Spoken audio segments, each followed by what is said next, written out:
this attitude, this program, and the biggest win on the West End. Vanderbilt takes down #1 Alabama.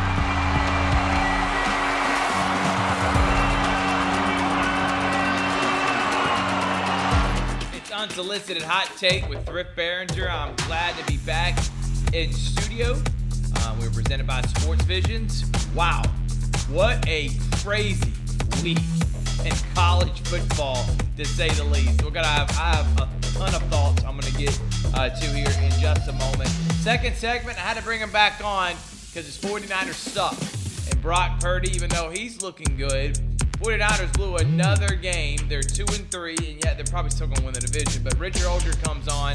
We're going to give our top 5 teams, in the NFL. And who's your favorite to win the MVP? And I'm changing from week to week, it seems like, because I got a new one, and I think it was the reigning MVP teaser. We'll talk about that in this segment. And then the last one, we're going back to the year 1995. That was the year the Bravos won a championship and a few others. We'll talk about that. A little bit of Major League Baseball playoffs as well. Really, I'm just wanting either a Yankees-Dodgers or Yankees-Mets World Series, so I can actually be interested in watching Major League Baseball. But without further ado, let's go ahead and get into it. It's time now for college football, my thoughts. All right, Auburn in a 1,000-foot view. Honestly, didn't look terrible against the Georgia Bulldogs. The outcome was as expected. But here's the problem. The problem I'm seeing is that the lack of accountability that starts at the top, the quarterback position that ultimately could cost Auburn not just recruits this upcoming year, but recruits they just got this past year in Cam Coleman. Because if you're seeing your counterpart from across the state at Saraland last year, now at Alabama, and Ryan Williams, you've seen what he's doing, and you're wondering why I'm stuck in a 2-4 situation with a quarterback that can't even give me the ball. So I think right now, if you're the Auburn Tigers, it's not about even making a bowl game. It's about winning and re-recruiting the recruits you already got and bringing in that great class, because obviously this year's a wash. There are winnable games still on the schedule. You saw what happened with Alabama and Vanderbilt, so even at Alabama, can happen. I can see that could be an upset. Not likely, but still a game that you can't say no, 100% not going to happen.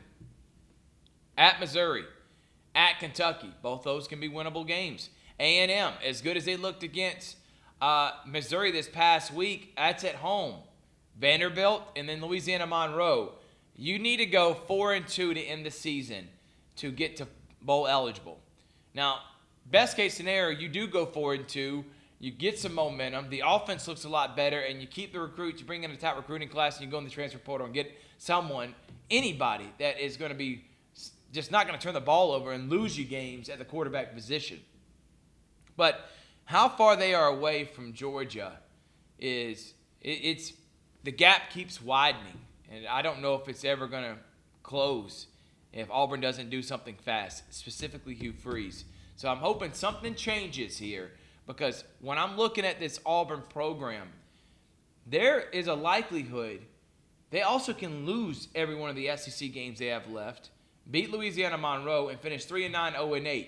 That would be the worst record in Auburn football history going back to 2012. There will be only 2 years Auburn went winless in the SEC. 2012, Gene Chizik fired, and then this year, Hugh Freeze. I don't think that happens. I think this team is better equipped to not do that, but this is also a tougher SEC. I don't know, but it's not a good feeling if you're an Auburn fan right now not knowing what your program's at. You don't know. You should easily be 4-2 right now. California and Arkansas winnable games. Oklahoma winnable game. 4-2, 5-1. Around that mark, you're feeling a lot better than 2-4, not even knowing you're going to make a bowl game, and how bad is your record going to be this year. So maybe throw out the record, and let's see, does Auburn get better each and every week, and do the players not, quote-unquote, lose the locker room if you're Hugh Freeze? Let's see what happens with the players these last couple of weeks of the season. For the Georgia tune-up game, they handle business, they got a bye, and then they take on Texas. Not really learned much about what happened with Georgia. Harson Beck was good. This is a rivalry game. It was close in the first half. Again, did not learn much from Georgia. But there is a sign for concern. Another Georgia player was arrested. This is multiple instances in the last 6 months in which there has been negative media publicity because of a Georgia athlete, specifically football, making bad decisions that puts them in harm's way or others in harm's way. It has to be on Kirby Smart. This is a lack of accountability. This is a reflection on the culture of your program. Something's got to give. This cannot continue. It reminds me of those Florida years with Urban Meyer. All the arrests brought in 2 championships. AKA Kirby Smart, 2 championships. But now you're seeing guys that are just reckless at this point. I don't like where I'm seeing from this Georgia program. And the media, fans, everyone has the right to question what is happening inside the program. Now, we're not talking about wins and losses or development on the field. Maybe the development is men, because you're making decisions that are harming your life, others' life, and putting everything that you've worked for your entire career leading up to playing at the University of Georgia in harm's way. If I'm Kirby Smart, for one, I'm questioning him, and now I'm wondering, what are the next steps? Because something's got to change, and nothing has. And now it's hit to the point where, all right, are you going to have to start suspending people? Are you going to have to start kicking people off the team? What are the next steps? Because you've kind of already did that, and nothing's working right now. Alabama. What? The hell happened to Alabama?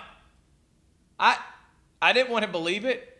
Even when it was 14-0 early in the game, late in the fourth, I still didn't believe it. I was like, there's no way they're losing to Vanderbilt. But I took away a couple things. One, Diego Pavea is a baller. He owns the state of Alabama, and they should name him Mr. Alabama now after beating Auburn last year and now Alabama this year. The guy was incredible. And I asked Mike G from the Sports Visions radio show, which you can listen every Monday and Thursday, 4 to 6 p.m. on 92.1 Smooth R&B. And me and DJ, I said, if Pavea's a quarterback instead of Peyton Thorne or Hank Brown, how good is Auburn? I think at least 4-2, 5-1. Alabama to go in Nashville and to lose this game there is no excuse for it. But Vanderbilt roster is good enough to compete with anybody in the country on any given Saturday. Does it sustain success and last for a long season to be a contender or national contender? No, and they probably will never have a roster that does that. But they do have a roster good enough to do what happened this past Saturday, especially with a defense in Alabama that I'm wondering if this is like LSU last year. They're going to try to outscore everybody, and they're going to be games where they lose like just happened with Vanderbilt. They could end up having 3 losses this year, like I predicted. Again, number 1 team coming in, but that defense, the lack thereof, that was a sore sight. But, I've always been of the mindset growing up, I like cheering for the underdogs, the upsets. I want Vanderbilt to be decent. I love those years of 2012 and 2013, going 9-4 and being ranked in the end of the year when James Franklin was the coach. Derek Mason had 1 year, he went 500, upset Georgia in 2016. But what Clark Lee did is the biggest win in program history for Vanderbilt. And now, if they make a bowl game, how do you not give Clark Lee the Coach of the Year? Come on. Especially with NIL and everything that it's going against Vanderbilt to beat Alabama and make a bowl game this year. Credit to Clark Lee. I'm a fan. And if you're the SEC, I know it's a rule, but if Vanderbilt beats Alabama, throw the daggum rule out that you got to pay $100,000 for the goalposts. And I saw on Josh Pate College Football Show, he was talking about the fact that those guys walked 4 or 5 miles with that goalpost. And I saw a video of one of the guys not even being from the University of Vanderbilt, didn't even go there, or just wanted to be a part of something special. But historic win for Vanderbilt. Alabama, where do you go from here? You still got at Tennessee. You still got Ole Miss. You still got at LSU. You got Auburn. If you lose to Vanderbilt, you can lose to anybody. And I don't know if that defense gets any better. Alabama plays South Carolina this upcoming week, and then next week they go on the road to take on the Tennessee Vols. If they had a tough time with Vanderbilt's offense, good luck with Tennessee's offense, especially at home. USC loses. They get upset by Minnesota. Michigan looks like a fraud. They got beat by Washington. Miami should have gotten beat by Cal, but again, that guy Cam Ward. And if you're Auburn, I don't know how you can look yourself in the mirror not giving this guy what he wanted to come in and be quarterback, because he's single-handedly going to take Miami to the playoffs this year. He was phenomenal. But there were, a few other close calls. The Big 12 still up for grabs, but really this was about the SEC and the upsets that happened there. My top 5 teams right now. Number 5, I still got Tennessee. I know they lost to Arkansas. That's one of the upsets that just happened. Sam Pittman seems really good, and they shouldn't even think about firing him. They'll win 7-8 games this year. But Tennessee just made a couple turnovers. They were up 14-3. I don't know how they blew this game. But I still like Tennessee a lot. I still like their defense. The offense just, again, Nico, this is his only first year really being a starter. He was going to have one of these games. It's the SEC. It's on the road. Something like this was bound to happen. But I like Tennessee still being in my top 5 compared to everybody else. I mean, go look at the rest of who else you're going to pick. Number 4, Penn State. By the way, I like Tennessee's loss better than I like Alabama. I know Alabama's got a better win, but Vanderbilt giving up 40, no, can't be in my top 5. 5, Tennessee. 4, Penn State. They're just because they're undefeated. 3, Georgia. I really wanted to put them 2 because, who is Ohio State beaten until this weekend on the road at number 3, Oregon. Oregon is not in my top 5 right now. Now, I know most people have them as a top 5 team. They're undefeated. How do you leave them out? Look at their schedule. They struggled early in the season. These last couple weeks, they've gotten good wins against mediocre opponents.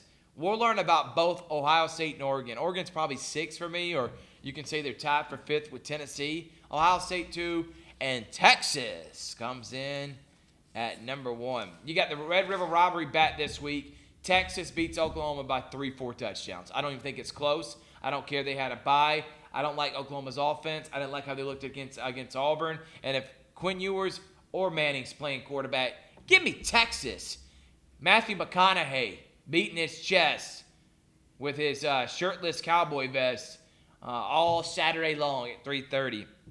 Red River Robbery. Alabama gets back on the winning track at home against South Carolina, but I think it's a close game, and I think it's a high-scoring game. I think Bama wins 34-23, 34-24 around there. And again, you got to start questioning, can Bama win a championship with the defense they got presently constructed? Penn State, USC. Penn State gets their first loss. Give me USC, Miller Moss, and the Trojans. I know they lost to Michigan on the road and Minnesota, but give me USC taking down Penn State from the unbeaten ranks. Another team, how do you know if they're good or not compared to who they played? Yes, they've dominated the teams they're supposed to dominate. They beat a good Illinois team a few weeks ago, but give me USC over the Nittany Lions. But plus, it's at USC, CBS. And I want to say, if you're CBS, you got to be kicking yourself. You should have offered whatever ESPN offered to keep the SEC. Because right now, this is the games you pick. You got Illinois and Ohio State coming up in a few weeks. You didn't get Ohio State, Oregon. You had Michigan, USC. That was actually decent. You had Ohio State last week dominating that game. You had Wisconsin. I mean, these are not games that people are interested in. Should have just gave you SEC the money, because guess what? This week there's Red River Rivalry, there is Florida Tennessee, and there is also Ole Miss LSU. Any one of those 3 games is going to be more entertaining than Penn State USC is entertaining, but I'm talking about last week's game. And especially with it being a blowout, Ohio State Iowa. I would never put Iowa on anything national television. That's just me. So I know the CBS is just feeling weird calling poop games the way they are. LSU and Ole Miss. I think Ole Miss beats LSU. Actually, I stand corrected on that. Let me make sure, because I think that game is at LSU because it was at Ole Miss last year, and it is in Baton Rouge. So yeah, I'm gonna flip that. Ole Miss gets their second loss. High scoring affair. Jackson Dart makes a mistake at the end of the game. 35-31. LSU beats Ole Miss in another classic like last year, and LSU goes to 5-1, moves in the top 10, and now you got to ask, are the Tigers a playoff team, even losing to USC a few weeks ago? So I'm going to take them. I think LSU's been playing decent football. I didn't like how Ole Miss, they took care of business last week. So, yeah, I'm looking right now. Ole Miss beat South Carolina 27-3. Their defense has looked good these past 2 weeks. Offense not lived up to expectations. I think, again, it's really a coin flip. It's not like I'm definitive on Ole Miss beating LSU. But if you're Ole Miss and you're Lane Kiffin, if you do lose this second game, everything you wanted for this season pretty much now on the back burner. And now the openings of new jobs, a.k.a. maybe a Florida, if Billy Napier does get fired or any other ones, you got to think Lane's going to take that first big job whenever it does open up, and I don't see another opportunity in Ole Miss the way they had this year. So if they do lose this, it could be scary. LSU's beaten Nicholls, South Carolina, UCLA, and South Alabama these last 4 weeks. I'm just going to take the upset. I think weird things happen in Baton Rouge. I'm telling you what, and you couldn't pay me if I was an opposing fan ever going to Baton Rouge, Louisiana at night. Talking about a hostile environment. The biggest game of the week is Ohio State and Oregon. Give me Will Howard. Give me Ohio State. Where do they find these guys? Jeremiah Smith, one-handed grabs. Mawson on Iowa receivers. Are you kidding me?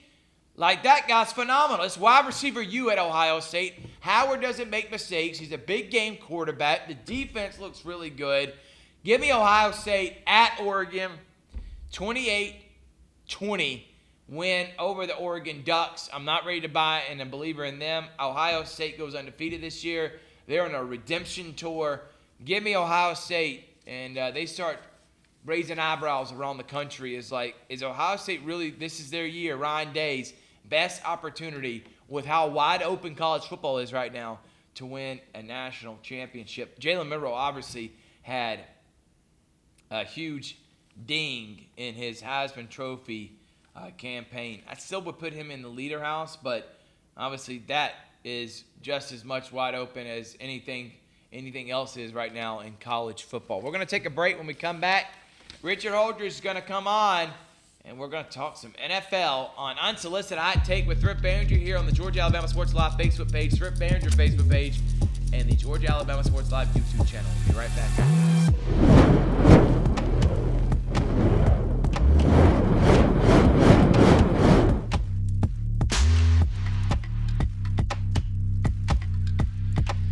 Back to Unsolicited Hot Take. It's Thrift Behringer, and it's the guy that thinks 49ers are the greatest thing that's ever walked the earth. His name is Richard Holdridge. Richie, how you coming in? And for one, thank you for facing the fire, because you said there's no way your 49ers were going to lose this past week.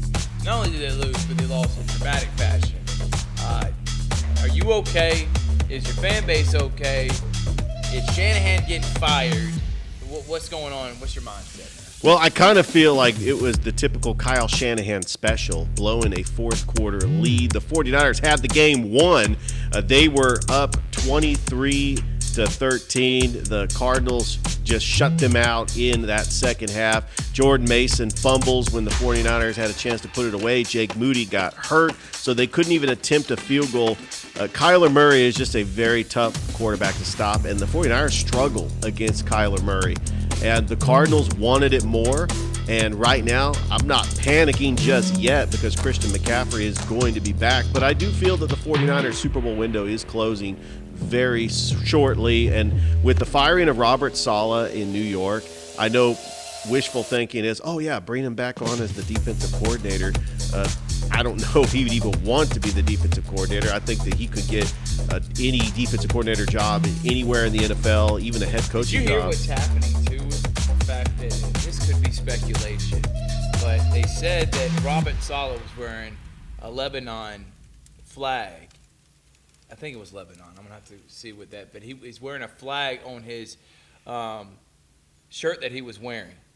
And according to the report I saw, people are starting to question, Muslims are, that he was fired because of his faith.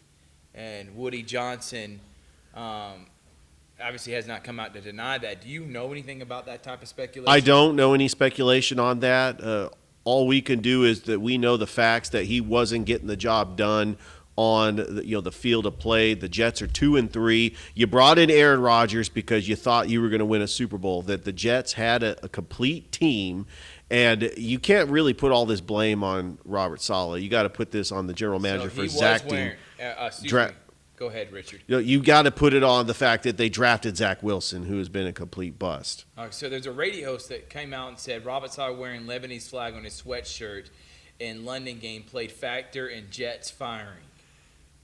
Which, if that's the case, I would hope not. Let's hope not. And I know you heard that Woody Johnson, the owner, didn't even console the GM, Joe Douglas. All right, a couple things I want to take away from this, all right? Now that you've gotten out of your way the 49ers right now, you're good. You're trying to hire back Robert Saleh to fix your problems. Yeah. Okay. My man ain't been fired 48 hours, and you're already trying to hire him back. Couple things. Aaron Rodgers sucks right now. And it's not Robert Saleh's fault. That's a fact. I mean, and maybe finally the age has caught up to him. Plus being injured and having a Achilles tear last year, that's a lot to overcome, Richard. 1. 2, Woody Johnson's the worst owner aside from David Tepper in the NFL. He's had a team in the Jets that have not made the playoffs since 2010. Wow. Jets have not made the playoffs since 2010. And the only reoccurring theme, the owner, Woody Johnson. Next, firing him after losing to a good Minnesota team only by 6. I don't understand where's the upside in this. How does this help the team? Do you think Jeff Ulbrich, who used to be the Falcons linebackers coach, do you really think he's going to change the culture in the locker room for this team? I don't like the move, but am I surprised? No, because the freaking Jets. I mean, what did you expect? They fire everybody. And Woody Johnson, this is why, and I know rumor has it, hey, is Bill Belichick going to go to New York? I knew is he you were going to say that. Bill is not going to New York to play under that man. I promise you. He had an opportunity back in 2000 when Les Helms, not Les Helms, but the owner, Leon, I think his name is Leon Les. I'm going to look it up here in just a second. The owner, back in 99-2000 when Parcells was there, he sold the team. He knew what the incoming owner was going to be. He did not believe in Woody, went with Robert Kraft, and the rest is history. I don't like the move, and if you're Joe Douglas, you feel like you're a lame duck GM right now, right? Yeah, there's no question that the Jets are the most disappointing team in the NFL. With that defense, and you got a receiver in Garrett Wilson, I don't think Devontae Adams is coming to New York. By the way, it is Leon Hess. Yeah, that's right. If he does come, you got Garrett Wilson, and you can't even get him the ball. So let's bring in another guy that you're not going to be able to get the ball to. You're not going to be able to get the ball either. Come on, man. Yeah, this is just a snake-bitten franchise that is they're not going to make the playoffs. They're going to have a terrible season, and I do think that Robert Saleh does get a job next year somewhere because he is a very good, at least defensive coordinator, but I thought that he did a very good job as head coach. But look at all the coaches that the Jets have gone through, like Todd Bowles, like Adam Gase, Rex Ryan. I mean, just a carousel of coaches. What does that tell you? It falls on the owner. Herm Edwards. Yeah, I forgot Herm Edwards. Eric Mangini. Bill Parcells. Al Groh. I mean, there's a ton of them. Yeah. You like that? I'm going to do it again. You like that? 509 yards breaks Matt Ryan's passing single-game record on Matty Ice night, and the Falcons beat the division-leading Bucks, and I think the best game of the weekend, 36-30. Kirk Cousins with Dyson. He was getting it out to his playmakers, and London and Mooney, Pitts, Robinson, and Algiers look good. I like this Falcon team. I like the mojo they got.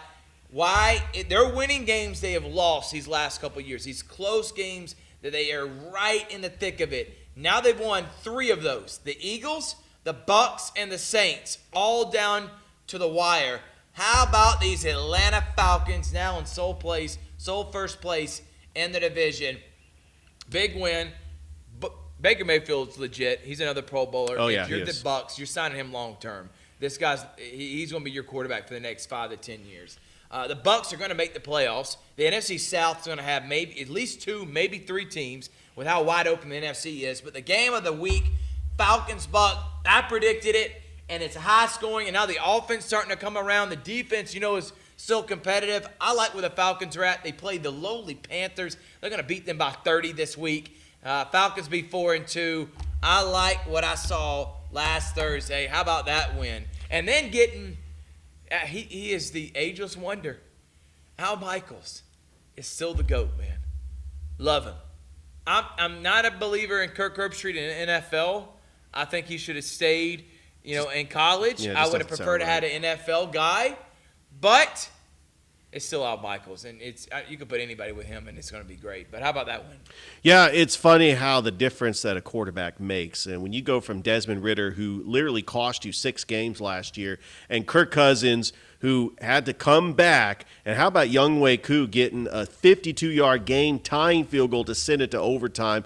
The last 3 wins, the Falcons had to come from behind, and it's been Kirk Cousins, and that is you're paying $120 million to your quarterback. And really with all the emergence of all these NFL rookies, Caleb Williams is now starting to come around. Drake May is going to start in New England. Michael Penix Jr. is sitting back. He's going to be good. He's the quarterback in waiting, but he's probably not going to play for another 2 years because Kirk Cousins is that dude right now.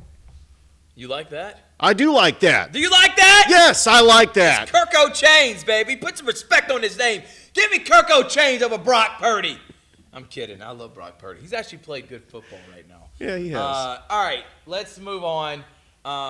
Steelers, Cowboys, hour-and-a-half rain delay. If you stayed up to watch that game, one of two things. You either had money on it, you're delusional, or you just have nothing better to do, I guess, at 12 o'clock at night. I was not staying up till 2 in the morning to watch the Steelers poop offense. The Cowboys are overrated. I think both those teams are overrated. Cowboys did get a big win. McCarthy, that's a plus. That's a check in the plus column.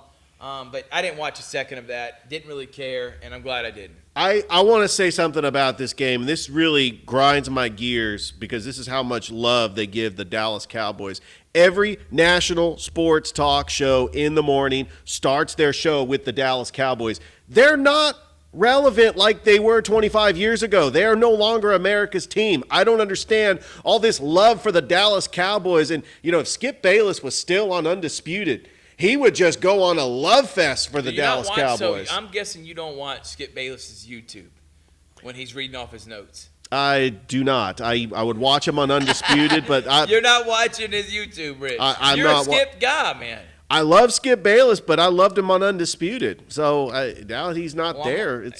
I haven't watched any of the First Take debates. I'm not really big on Stephen A. Smith. For one, I don't have time to watch that in the morning. I'm not going to watch the highlights unless there's something like outrageous or egregious that was said. I dang sure I'm not watching Undisputed. And I've always had this mindset. I don't know how Nick Wright got the opportunity that he got. I really don't. I want to know, was he a journalist? How did they just decide, I'm looking at this man, and I want to make him the face of Fox? What is happening right now? What, it's not Colin Cowherd? No, I'm saying, aside from Colin. In the morning. Yeah. In the morning, now that Skip's not there, they're trying to make Nick Wright that. I hated Nick Wright 7 years ago, and now that he's got all this power, and my man grew his hair out. Listen, power, grow your hair out. I have long hair, nothing wrong with that. But sometimes hair can't hide the truth, man. Look, he's a journalist. The truth is, that's a face for radio. But television, they are just, they're making him the face of it. Yeah. And you won't catch me watching it. I promise you that. Colin Cowherd, I love. And I love what he's done with that YouTube that he started. Yeah. But get me out on. I'm not buying any stock and Nick Wright. All right, top 5 NFL teams, Rich. All right. You're going to start with me. Okay. I'm going to go first. Okay. Number 5. What you thought? You going to come on my show and give your rankings first? Washington Commanders, I'm believing in them.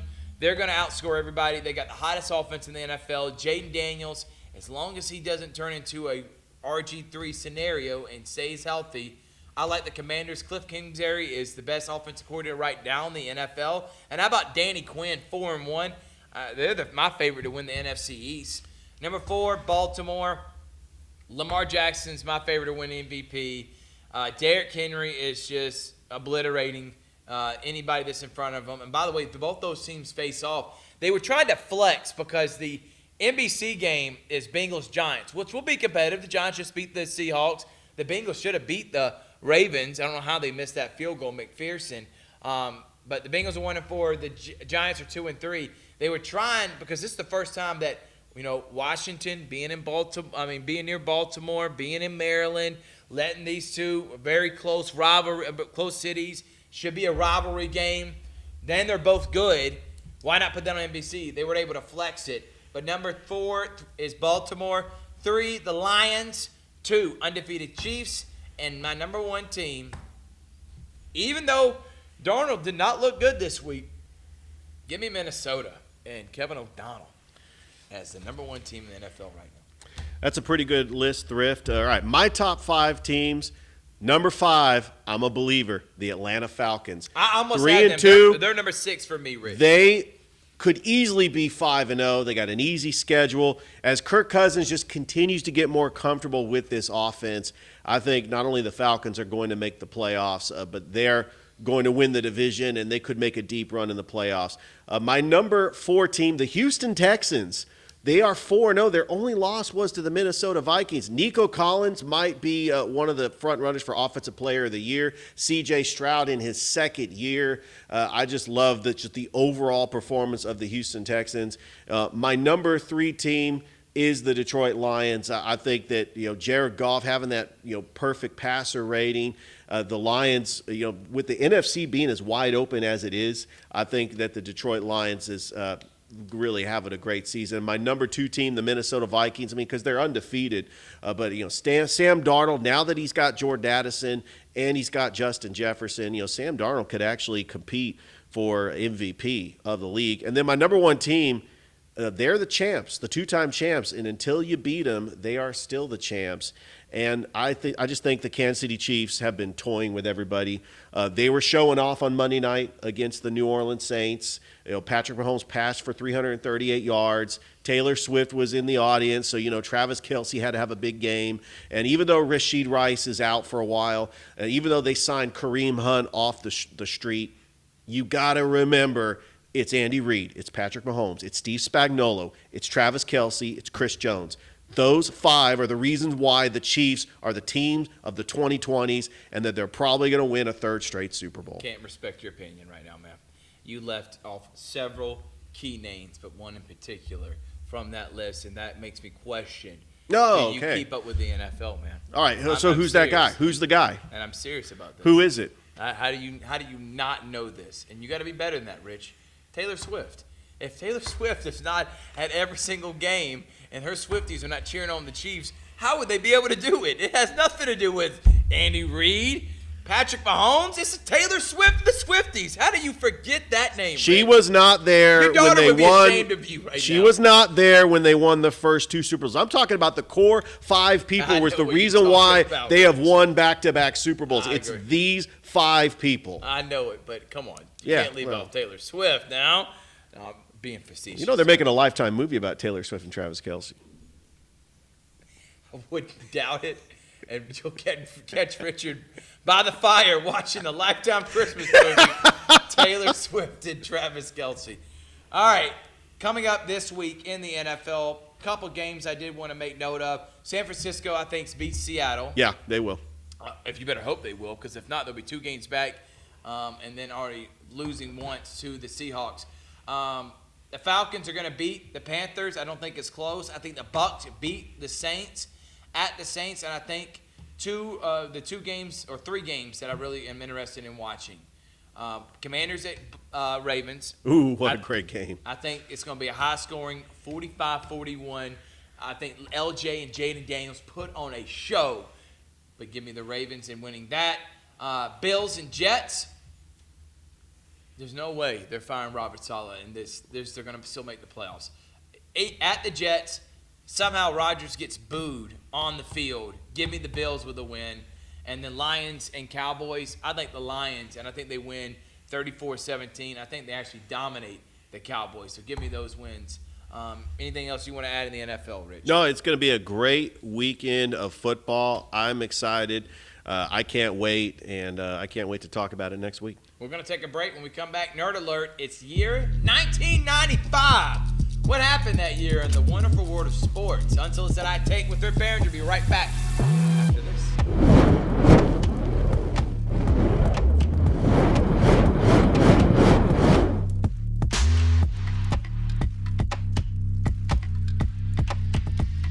Welcome back to Unsolicited Hot Take, and I forgot to mention, you got Crazy Chris. So without further ado, let's not even take too long. Crazy Chris, what are you doing?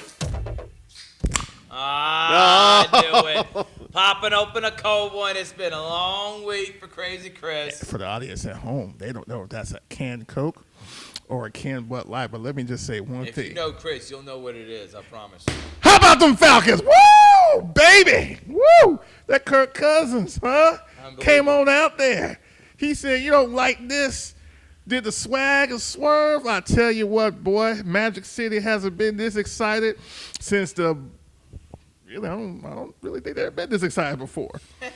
Guys, just want you to know, you gentlemen are the best at what you do, the best at your field. You're fantastic. But you're so wrong on the picks that you picked. I'm so sorry. I was listening to everything you guys said. I said your Super Bowl pick was going to be they just fired their coach. Yeah, you know what? I'm going to say something crazy. Listen, just because a guy wants to spend all his time out in Egypt, misses most of the off-season workouts, doesn't play in the preseason, lost a year because he tore something, whatever. It's not because he's an aging quarterback and he's going out there and he's playing like poop to all these other guys that are, in their 20s and 30s.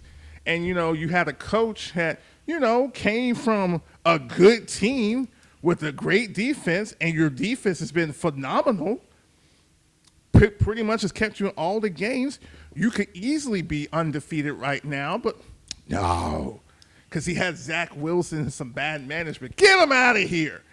Well, let me tell you something. Since we're already going down the craziness of this NFL, I thought I'm going to do my crazy pick. My crazy pick for this, and I'm not even going to beleaguer the point. Jordan Love, Green Bay Packers, Super Bowl winners. You want to know why? Let me take it down a little crazy where I'm at. What year did Aaron Rodgers win his first Super Bowl? 2010. And what year was he playing as a starter? That was 2008.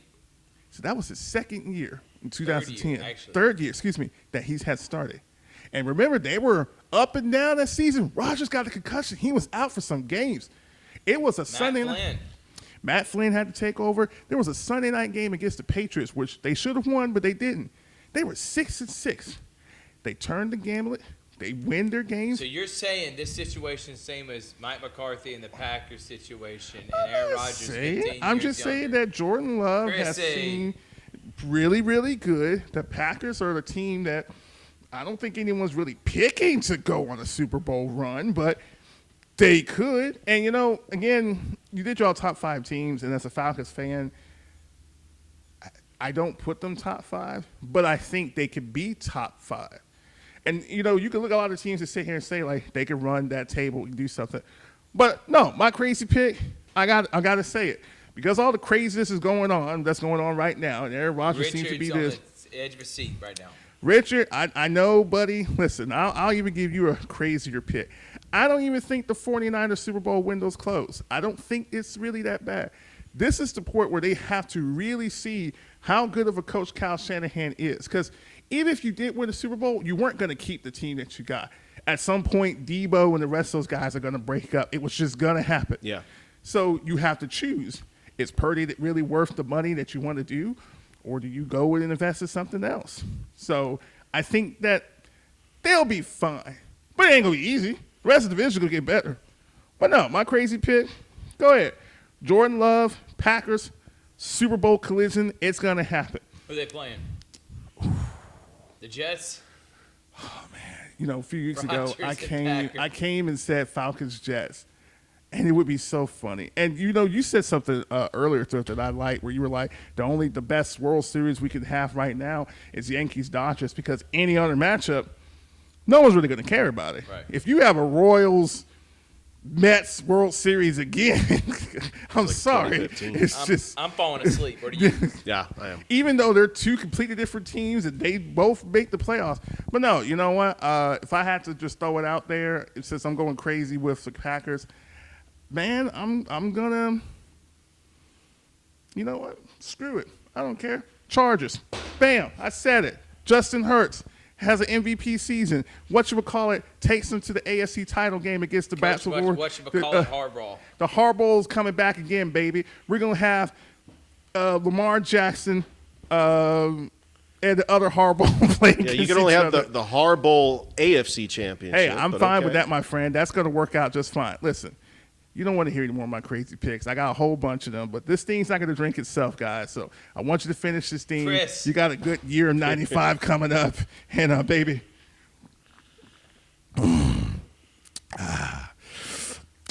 That's crazy Chris for you.